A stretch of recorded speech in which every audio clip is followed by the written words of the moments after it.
Most people detest long-distance relationships. Some find themselves involved as a result of circumstances beyond their control.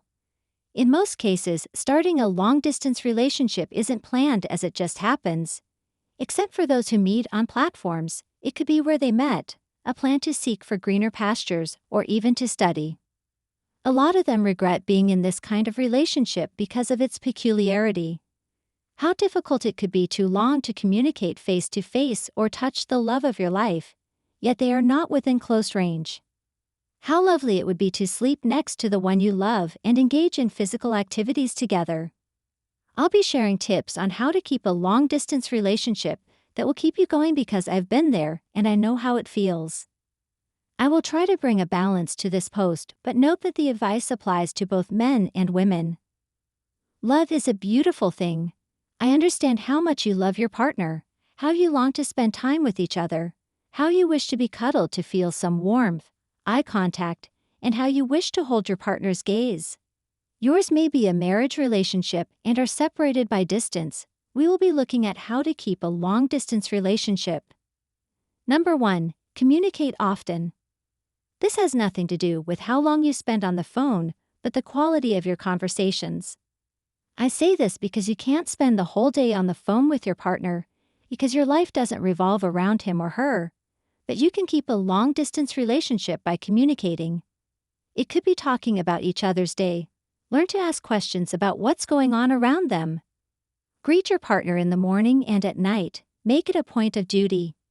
To up the game, send each other pictures, audio clips, and short videos from time to time. By putting in this kind of effort, you make the other person feel loved and attended to. Make audio and video calls. Send daily pictures and selfies where possible.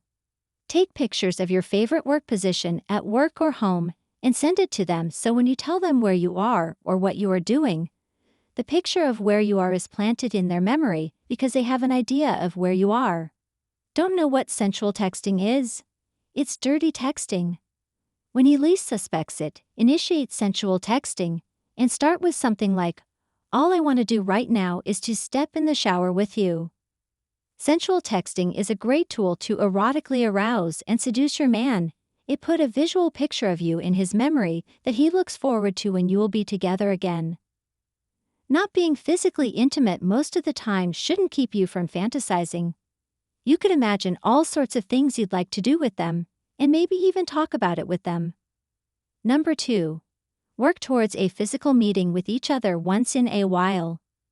Depending on the distance, I advise partners not to allow distance between them to last for too long. If where your partner stays is not too far away, plan a once-a-month visit, and if where they are is very far away, once-a-year meeting won't be too bad. Try seeing each other as often as possible. This might be difficult considering your work, routines, and other commitments. But you have to prioritize your commitment to your relationship as well. So take out whatever time you can to visit them. It's a good thing to plan, but a little surprise now and then will be welcome too. Number 3. Be unpredictable. Want to know how to maintain a long-distance relationship with your boyfriend? You could set up couch where you watch the same movies or games or shows. If you're both gaming fans, you could play together online. If you're going someplace new, you could have them on a video call and show them too. Regardless of heavy data usage, when your relationship is a priority, the cost would not matter. Number 4. Be generous to your partner. Surprise your partner with gifts on their birthdays. Since you are away, pay someone to help you do it. Celebrate beautiful moments with them even with the distance. Listen to their needs while you communicate and see how you can meet them. Number 5.